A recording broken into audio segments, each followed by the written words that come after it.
जय संतोषी जगदम्बिका, जय सुख शांति निवास। भक्तों के सब कष्ट हरो, पूर्ण करो हर आस। बोलिए संतोषी माता की जय। प्रिय श्रोताओं, आज शुक्रवार के दिन सुनिए संतोषी माता की संपूर्ण व्रत कथा। ऐसी मान्यता है कि संतोषी माता की कथा कहते और सुनते समय भक्त अपने हाथ में गुड़ और भुने हुए चने रखते हैं। सुनने वाले को संतोषी माता की जय, संतोषी माता की जय बोलते रहना चाहिए। कथा पूर्ण होने पर उन गुड़ और भुने हुए चने को माता का प्रसाद मानकर ग्रहण किया जाता है। कथा बोलते समय पास में एक कलश भी रखें, जिसे जल से पूरा भर दें और उस कलश के ऊपर भी एक कटोरी में गुड़ और भुने हुए चने जरूर रखें। कथा समाप्त होने पर आप उस जल को अपने पूरे घर में छिड़कें और बचा हुआ जल तुलसी की क्यारी में चढ़ाएं। अपने पूरे घर में छिड़कें और बचा हुआ जल तुलसी की क्यारी में चढ़ाएं। संतोषी माता के व्रत के दिन खटाई बिल्कुल ना खाएं। तो आइए अब बड़ी ही श्रद्धा और प्रसन्न मन से संतोषी माता की कथा का रसपान करते हैं। एक बुढ़िया के 7 बेटे थे, उसमें से 6 थे और एक पुत्र निकम्मा था। बूढ़ी माँ अपने बेटों के लिए खाना बनाती और प्रेम से उन्हें भोजन कराती और बाद में जो बचता उसे 7वें बेटे को दे देती। उसका 7वां पुत्र बहुत भोला था, उसे इस बात का पता ही नहीं था। एक दिन उसने अपनी पत्नी से कहा, देखो मेरी माँ मुझसे कितना प्यार करती है। पत्नी बोली, हाँ हाँ क्यों नहीं, आपको सब भाइयों का झूठा भोजन खिलाती है। वो बोला, ऐसा नहीं हो सकता, जब तक मैं स्वयं अपनी आँखों से न देख लूँ तब तक नहीं मान सकता। पत्नी ने कहा, जब देखोगे तब तो मानोगे। एक दिन त्योहार पर घर में 7 प्रकार के पकवान आदि बने। 7वें पुत्र ने आज बहाना कर लिया और कपड़ा ओढ़कर रसोई में ही सो गया। कपड़े में से सब कुछ देखने लगा। उसके 6 भाई भोजन करने आए। उसकी माँ ने उनको बड़े प्यार से सुंदर आसन पर बिठाया और 7 प्रकार के पकवान परोसे और आग्रह कर करके उन्हें खिलाया। वह यह सब देखता रहा। जब सारे भाई भोजन करके उठ गए तब बूढ़ी माँ ने उनकी थालियों में बचे झूठे लड्डुओं के टुकड़ों से लड्डू बनाया। झूठन साफ कर माँ ने उससे कहा, तेरे सारे भाई भोजन कर गए, अब तू ही बाकी है, उठ खाना खा ले। तब उसने कहा, माँ मैंने देख लिया ये लड्डू कैसे बने और आज यही जांचने के लिए मैंने सिर दर्द का बहाना बनाया था। मुझे भोजन नहीं करना, अब मैं परदेश जा रहा हूँ। उसकी माता बोली, कल का जाता आज ही चला जा। वह बोला, हाँ माँ आज ही जाऊँगा। यह कहकर वह वहाँ से निकल गया। जाने से पहले अपनी पत्नी से विदा लेने के लिए उसके पास गया। उसकी पत्नी गौशाला में गोबर थाप रही थी। उसने जाकर अपनी पत्नी से बोला, मेरे पास एक अंगूठी है, तुम ये रख लो और मुझे भी अपनी कोई निशानी दे दो। पत्नी बोली, मेरे पास तो कुछ भी नहीं है, यह गोबर भरा हाथ है। यह कहकर उसकी पीठ पर गोबर के हाथ की थाप लगा दी। अपनी पत्नी से विदा लेकर वो वहाँ से चल दिया और चलते चलते दूसरे देश में पहुँच गया। वहाँ काम की तलाश करते करते वो एक साहूकार के पास पहुँच गया। वहाँ जाकर कहने लगा, सेठ जी मुझे नौकरी की आवश्यकता है, क्या आप मुझे काम पर रख सकते हो? सेठ को नौकर की ज़रूरत थी तो उसने हाँ कर दिया। उस लड़के ने वेतन पूछा तो सेठ ने कहा कि वेतन काम के अनुसार होगा। वो सेठ के यहाँ मन लगाकर नौकरी करने लगा। सुबह से रात तक मेहनत करता। कुछ ही दिनों में उसने व्यापार का सारा कामकाज सीख लिया। लेन देन का हिसाब, ग्राहकों को माल बेचना आदि सारा काम उसने संभाल लिया। सेठ के पास 7-8 नौकर थे। सब उसकी होशियारी देखकर चकित रह गए। सेठ ने उसका काम देखकर उसे व्यापार में अपना साझेदार बना लिया और कुछ ही वर्षों में वह एक प्रसिद्ध सेठ बन गया। सेठ भी अपना सारा कारोबार उसको संभाल कर यात्रा पर चला गया। उसकी पत्नी को उसके सास ससुर बहुत दुख देते थे। उससे सारी गृहस्थी का काम कराते, जंगल से लकड़ी मंगवाते और खाने में भूसी की रोटियां देते। टूटे नारियल की नरेली में पानी देते। वो जैसे तैसे करके अपने दिन बिता रही थी। एक दिन वह लकड़ी लेने जंगल जा रही थी कि उसने रास्ते में बहुत सी स्त्रियों को संतोषी माता का व्रत करते देखा। वो वहीं रुककर कथा सुनने लगी। पूजा की समाप्ति पर वो बोली, बहनों, आप किस देवता का व्रत कर रहे हो और इसके करने से क्या फल मिलता है? इस व्रत की क्या विधि है? कौन सी कथा कहनी चाहिए? कृपा करके मुझे भी बताइए। आपका मुझ पर बहुत एहसान होगा। उनमें से एक स्त्री ने उसे कहा, सुनो बहन, यह संतोषी माता का व्रत है। इसके करने से निर्धनता का नाश होता है, धन समृद्धि आती है, मन की चिंताएं दूर होती हैं, घर में सुख सुविधा आती है, चित्त प्रसन्न रहता है और शांति मिलती है। यह सुनकर वो वहाँ से चली गई। रास्ते में लकड़ी को बेच दिया और उन पैसों से गुड़ चना ले माता के व्रत की तैयारी कर संतोषी माता के मंदिर चली गई और दिनहीन हो माँ से विनती करने लगी, माँ, मैं मूर्ख हूँ, व्रत के नियम नहीं जानती, मैं बहुत दुखी हूँ, आपकी शरण में आई हूँ। हे जगत जननी, मेरा दुख दूर कर। माता को उस पर दया आ गई। एक शुक्रवार बाद ही दूसरे शुक्रवार को उसके पति का पत्र आया और तीसरे शुक्रवार को उसका भेजा हुआ धन भी प्राप्त हो गया। यह देखकर उसकी जेठानी नाक मुँह सिकोड़ने लगी। इतने दिनों में इतना पैसा आना, इसमें क्या बड़ी बात है? उनके लड़के उसे ताना देने लगे, कहने लगे, काकी के पास अब पत्र आने लगे, रुपया आने लगा, अब तो काकी का सम्मान बढ़ेगा, अब तो काकी में अभिमान आ जाएगा और बुलाने पर भी नहीं आएगी।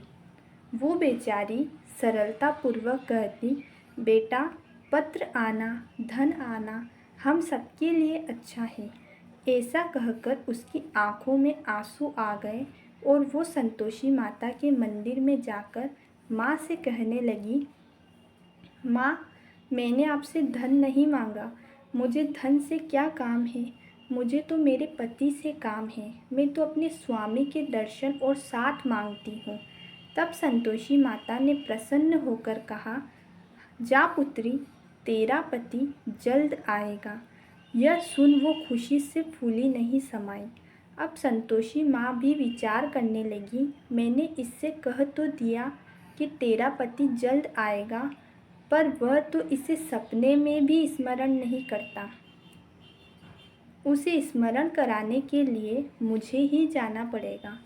माता उसके पति के स्वप्न में, माता, सोने और जागने के बीच में ही हूँ, आप कहो क्या आज्ञा है? माँ ने कहा, बेटा, तेरा घर परिवार है या नहीं? वो बोला, माँ, सब कुछ है, माँ बाप, भाई बहन और पत्नी। माँ बोली, पुत्र, तेरी पत्नी घोर कष्ट पा रही है, तेरे परिवार वाले उसे दुख दे रहे हैं, वो तेरा इंतज़ार कर रही हैं, तू उसके पास जा। वह बोला, माँ, मुझे यह तो मालूम है, परंतु कैसे जाऊँ? परदेश की बात है, लेन देन व्यापार भी देखना है, कैसे जाऊँ? जाने का कोई रास्ता नज़र नहीं आता। माँ ने कहा, सुन बेटा, सुबह सवेरे नहा धोकर संतोषी माता का नाम ले,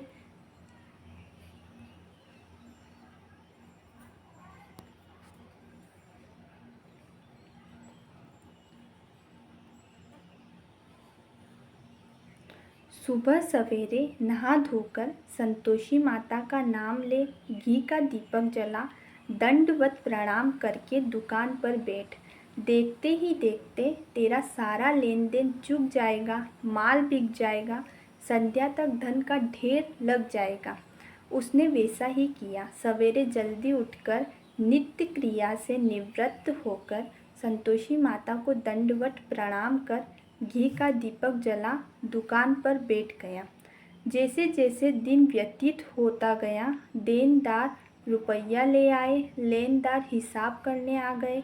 गोदाम में भरे सामानों का भी नगद दाम में सौदा हो गया। संध्या तक धन का ढेर लग गया। माता का यह चमत्कार देखकर वो मन ही मन बहुत खुश हो गया। माता का नाम लेकर अपने घर जाने की तैयारी करने लगा। अपनी स्त्री के लिए वस्त्र, गहने आदि खरीद कर तुरंत घर की ओर रवाना हो गया। घर पर उसकी स्त्री जंगल में लकड़ी लेने जाती है।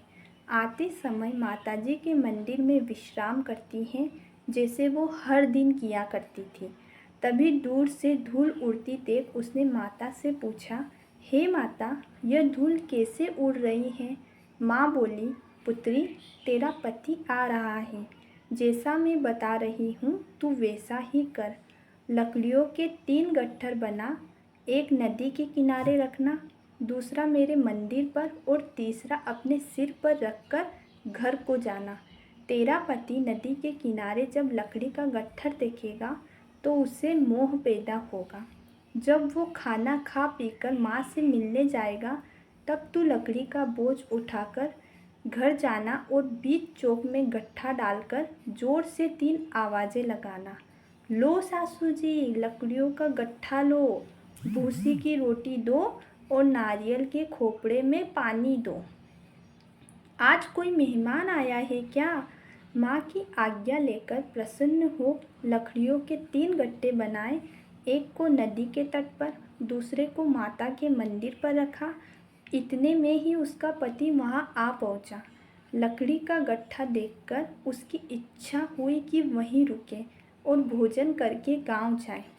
इस प्रकार भोजन करके विश्राम लेकर वो गांव को चल दिया। सबसे प्रेम से मिला। उसी समय स्त्री सिर पर लकड़ी का गट्ठा लिए आई और लकड़ी का गट्ठा आंगन में जोर से 3 आवाज़ लगाई। लो सासू जी, लकड़ी का गट्ठा लो, भूसी की रोटी दे दो, नारियल के खोपड़े में पानी दे दो। आज कोई मेहमान आया है क्या?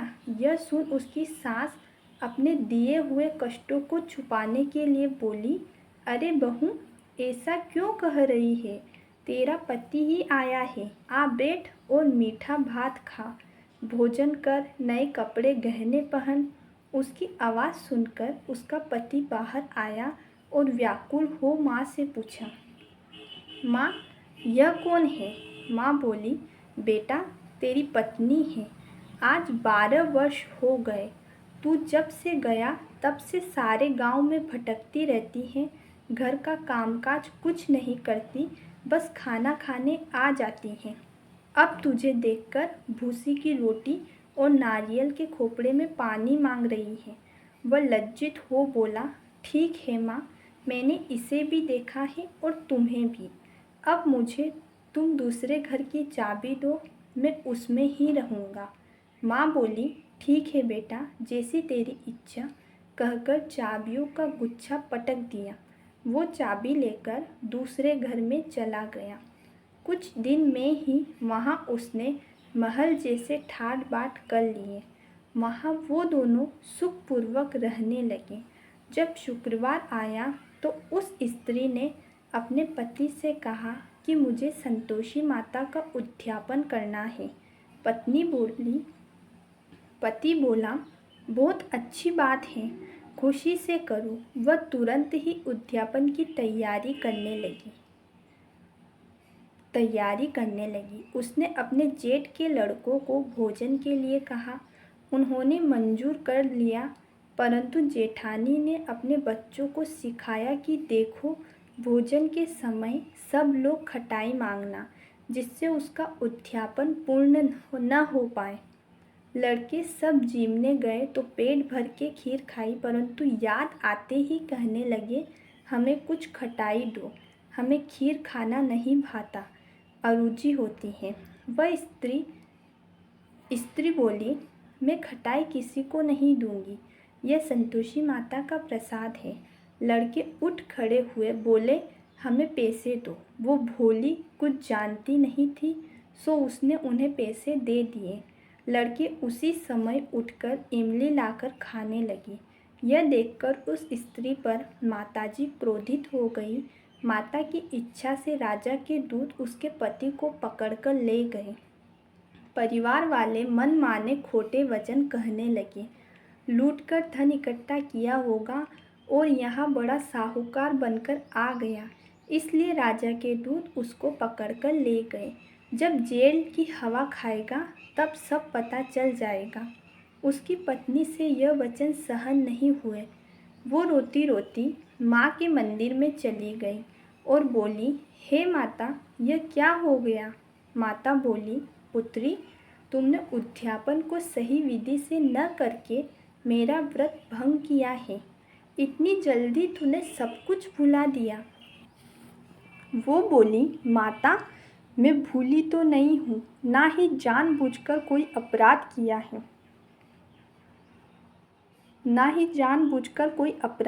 है। मुझे तो उन लड़कों ने भूल में डाल दिया। मैंने भूलवश उन्हें पैसे दे दिए। मुझे क्षमा करो माँ। माँ बोली, ऐसी भी कोई भूल होती है? वो बोली, माँ मुझे क्षमा करो, मैं फिर से तुम्हारा उद्यापन करूँगी। माँ बोली, ठीक है, पर अब भूल मत करना। वो बोली, नहीं माँ, अब मैं ऐसी गलती दोबारा नहीं करूँगी। फिर बोली, माँ, मेरे पति कब आएंगे? माँ बोली, जा पुत्री, तेरा पति तुझे रास्ते में ही आता मिलेगा। वह अपने घर को चली तो राह में उसे उसका पति आता मिला। उसने पूछा, आप कहाँ गए थे?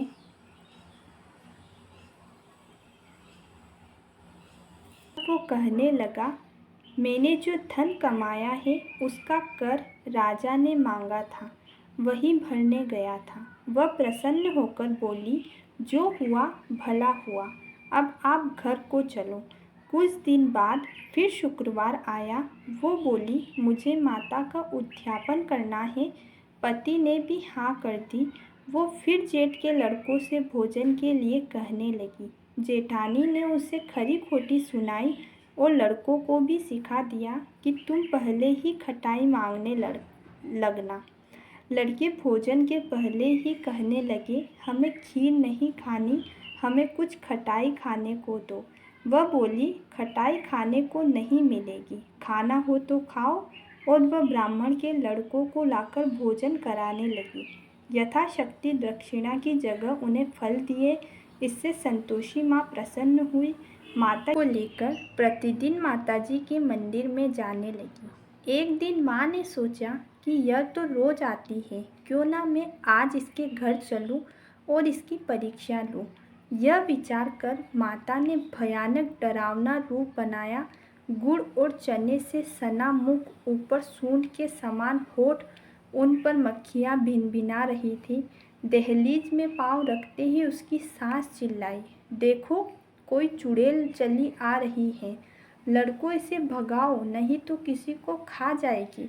सब डरने लगे और डर के मारे चिल्लाकर खिड़की बंद करने लगे। बहू ने रोशनदान से देखा तो प्रसन्नता से पागल होकर चिल्लाने लगी, आज मेरी माता मेरे घर आई है। यह कहकर बच्चे को दूध पीने से हटाकर उनसे मिलने लगी। इससे उसकी सास क्रोधित हो गई। बोली, किसे देखकर ऐसी उतावली हुई है जो अपने बच्चे को पटक दिया। इतने में माँ के प्रताप से जहाँ देखो वहीं लड़के ही लड़के नजर आने लगे। तब बहू बोली, सासू माँ, जिनका मैं व्रत करती हूँ यही वह संतोषी माता हैं। इतना कहकर झट से घर के सारे दरवाजे खोल दिए। सबने माता के चरण पकड़ लिए और विनती कर कहने लगे, हे माता, हम मूर्ख हैं, पापी हैं, अज्ञानी हैं, आपके व्रत की विधि हम नहीं जानते। तुम्हारा व्रत भंग कर हमने जो अपराध किया है उसे क्षमा करो। इससे माता प्रसन्न हुई। माता ने बहू को जैसा फल दिया वैसा ही माता सबको दे, जो पढ़े उसको मनोरथ पूर्ण हो।